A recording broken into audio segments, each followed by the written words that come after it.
Squid game का पहला season 2021 में रिलीज हुआ था और जब ये सीरीज आई थी तो किसी ने भी इस सीरीज से इतनी एक्सपेक्टेशन नहीं लगाई थी कि ये इतनी ज्यादा पॉपुलर हो जाएगी कि पूरे वर्ल्ड में इसके चर्चे होंगे। और सीजन 2 की एंडिंग को देखने के बाद ये चीज तो बिल्कुल भी प्रूव नहीं होती कि अब ये स्क्विड गेम का खेल खत्म हो चुका है। वैसे यार दोस्तों देखा जाए तो स्क्विड गेम का सीजन 3 हमसे ज्यादा दूर नहीं है, क्योंकि दोस्तों स्क्विड गेम सीजन 2 की एंडिंग के दौरान हमने इसका एक पोस्ट क्रेडिट सीन भी देखा और उस पोस्ट क्रेडिट सीन में हमको इसकी पुरानी डॉल तो दिखाई जाती है, साथ ही में उसके फ्रंट में एक नई डॉल भी दिखाई देती है। और इस डॉल को देखकर ऐसा लगता है कि भाई ये जो डेडली गेम्स है ये बंद नहीं होने वाली। मतलब सुइंग यून जो सीजन भर इन गेम्स को रोकने के लिए पीछा पड़ा रहा, उसको देखकर ऐसा लगता है कि उसकी ये कोशिश नाकामयाब रही। और यकीन मानिए दोस्तों ये जो डॉल है वो पिछली डॉल से भी डरावनी लग रही है। इस डॉल को देखकर ऐसा लग रहा है कि इस बार जो खतरे हैं वो इससे भी डबल होने वाले हैं। अगले सीजन की शुरुआत वहीं से होती है जहाँ पर इसे छोड़ा गया था। जुनो जब स्क्विड गेम के आइलैंड को ढूंढने की कोशिश करता है तो ये बात तो बिल्कुल क्लियर हो जाती है कि बोट का कैप्टन उसकी मदद कर रहा है, लेकिन कुछ ही समय बाद हमको ये पता चलता है कि वो मिशन को बिगाड़ने की कोशिश कर रहा है। उस बोट का मालिक स्क्विड गेम के ऑर्गेनाइजर से मिला हुआ है,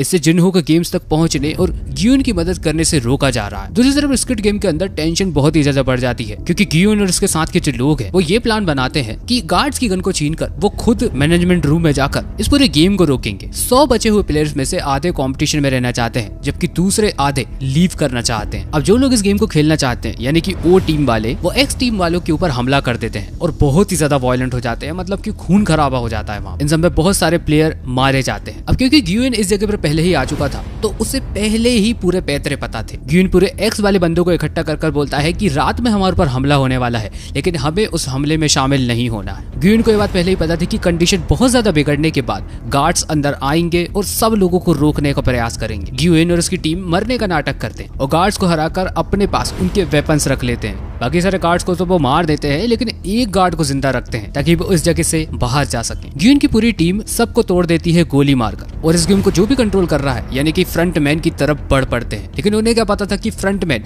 उन्हीं के बीच है। यंग गिल इतनी देर से फेक नाम का यूज कर रहा था, इन सब लोगों को गलत राह बता रहा था और इन सब लोगों को भनक तक नहीं लगी। उसने एक ऑल्टरनेटिव रूट को ढूंढा यहाँ पर कि उसकी ही मास गनमैन खड़े हुए थे जो कि गियोन और जॉन बे को गोली मार रहे थे। अब यंगल को सारे रूट पहले से ही पता थे, तो इन गार्ड्स के पीछे से जाकर अपने साथ जो 2 एक्स्ट्रा लोग लेकर गया था उन्हें आगे भेज देता है और अपने ही हाथों से उन्हें गोली भी मार देता है। द फ्रंटमैन अपने 001 के ट्रैक सूट को उतारकर अपना सिग्नेचर ब्लैक कोट मास्क पहन लेता है। फिनाले का सबसे हार्ट ब्रेकिंग मोमेंट जब होता है जब गियोन का दोस्त जॉन बे मारा जाता है और उसको मारने वाला कोई और नहीं फ्रंटमैन होता है। कहानी से थोड़ा हटाया जाए तो कुछ सवाल और हैं, जैसे कि दोस्तों उस बोट का कैप्टन क्या वो सच में फ्रंटमैन से मिला हुआ था और ड्रोन से छेड़ाछेड़ी कर उसको आखिरकार क्या मिलेगा? वेल दोस्तों इस बात का जवाब तो बहुत ही ज्यादा क्लियर है। ड्रोन में इतनी देर से जो फुटेजेस रिकॉर्ड हो रही थी उस आइलैंड की, वो सारी फुटेजेस शायद उसने डिलीट कर दी हो। लेकिन दोस्तों जैसे कि आपको पहले भी पता है कि उस ड्रोन के बारे में उसे ज्यादा कुछ भी नहीं पता था, तो ऐसा भी तो हो सकता है कि वो बोट का मालिक उन फुटेजेस को क्लीन करने ही गया हो, लेकिन उसे पता ही नहीं था कि एक्चुअल में करना क्या है। उसका ये लैक ऑफ नॉलेज हमको एक सीन में दिखाई देता है।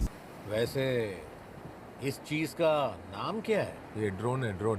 क्योंकि दोस्तों अगर आपको ड्रोन के बारे में थोड़ी भी बेसिक नॉलेज है तो आपको ये बात तो पता होगी कि ड्रोन पर ही रिकॉर्डिंग डिवाइस लगा होता है जो कि फुटेज को रिकॉर्ड कर वहीं के वहीं स्टोर करता है। इसके लिए एक एक्सटर्नल मेमोरी की रिक्वायरमेंट होती है जिसको कि हम SD कार्ड भी बोलते हैं। और इस सीन को देखकर ऐसा नहीं लगता कि यार ये बंदा SD कार्ड तक पहुंच पाया होगा। कहने का मतलब दोस्तों किसी के गाइडेंस से वहां तक ही पहुंच सकता था, लेकिन उतनी ही देर में एक पुलिस ऑफिसर वहां पर आ जाता है और इसके ऑपरेशन को इंटरप्ट कर देता है। लेकिन क्योंकि कैप्टन की इस चाल के बारे में उस ऑफिसर को पता चल चुका था तो मजबूरन उस कैप्टन को उस ऑफिसर को मारना पड़ा। तुम करना क्या चाहता? अब बोट का कैप्टन ऑर्गेनाइजर से मिला हुआ है, ये बात तो पक्की है, लेकिन जब ये सारी बात जुन्हो को पता चलेगी तो उसको कितनी ज्यादा प्रॉब्लम होने वाली है। मतलब पिछले 2 सालों से जुन्हो जिसके साथ मिलकर जिस आइलैंड की तलाश कर रहा है वही व्यक्ति करप्ट है। इन सब के बाद अगर जुन्हो सहन कर जाता है तो ठीक है, वरना मैं होता तो भाई मेरा तो हार्ट छूट जाता।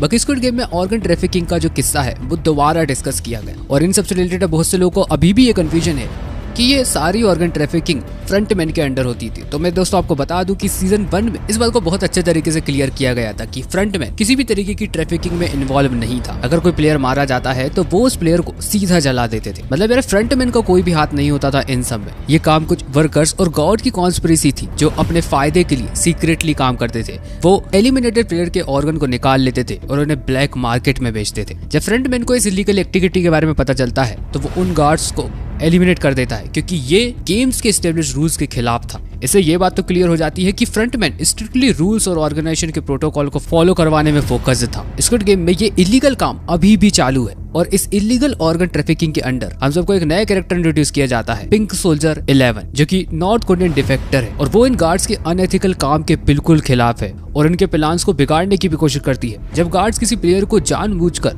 जिंदा रखते थे ताकि उनके ऑर्गन हार्वेस्ट किया जा सके, तो गार्ड 011 उन प्लेयर्स को मारकर उन्हें दर्द से मुक्ति देती थी ताकि उन लोगों का ऑर्गन हार्वेस्ट ना हो सके। बाकी हाँ दोस्तों, ऑर्गन की डिलीवरी देने के लिए कोई एक अंडर द सी आता था। अब वो कौन था, कैसा था, इस चीज को अभी भी क्लियर नहीं किया गया। लेकिन हर एक चीज बिल्कुल क्लियर समझ में आती है कि ये एक ऑर्गेनाइज नेटवर्क का हिस्सा है और इसमें खुद स्क्विड गेम के ऑफिसर्स भी शामिल है। याद होगा ना दोस्तों, वो टेम्परेरी ऑफिसर जिसने की काले कलर के कपड़े पहने हुए थे। काले कलर के कपड़ों से याद आया कि यार फ्रंटमैन इन सब लोगों के बीच में था, नॉर्मली गेम खेल रहा था और इन सब लोगों को भनक तक नहीं लगी। इन सब के बीच उसने एक बहुत ही अपनी इमोशनल स्टोरी भी सुनाई थी। वो बताता है कि उसकी वाइफ को लिवर की बीमारी थी और वो प्रेग्नेंट भी थी। इन्हो अपनी वाइफ को बचाने के लिए बहुत कोशिश करता है, जैसे कि लोन शार्क से पैसे लेता है और अपने भाई इन्हो को किडनी भी डोनेट करता है। लेकिन इस सब के बावजूद भी उसकी वाइफ और बच्चे को नहीं बचा पाता। देखो यार, मुझे ऐसा लगता है कि ये जो फ्रंटमैन की स्टोरी है ये बहुत हद तक मुझे सही लगती है। शायद फ्रंटमैन ने यही से सोसाइटी का आईना देखा हो। एक टाइम उसकी जिंदगी में ऐसा आया हो कि उसने अपने ही लोगों के असली चेहरों को देखा होगा। फ्रंटमैन किसी भी व्यक्ति के लिए दयालु बिल्कुल भी नहीं था। इवन अगर कुछ लोग स्क्विड गेम में एलिमिनेट भी हो जाते थे तो वो उन्हें कचरे सामान मानता था। यहाँ पर दोस्तों ऐसा भी तो हो सकता है कि फ्रंटमैन लाइफ में बीते हुए ट्रॉमास के बारे में बात कर रहा